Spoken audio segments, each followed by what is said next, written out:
Hello guys, আমরা সবাই আজকে কাল রাতে গেছিলাম গরুর চামড়াতে নুন দেওয়ার জন্য।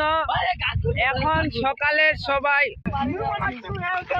কাজটা শেষ করে বাসায় যাচ্ছি।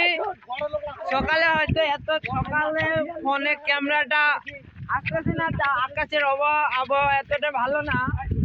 আমরা তো দেখতে পাচ্ছ সবাই আছে আমাদের এখানে, সবাই যায় ও বৌদি গো। যে আকাশের আবহাওয়াটা অত খারাপও না।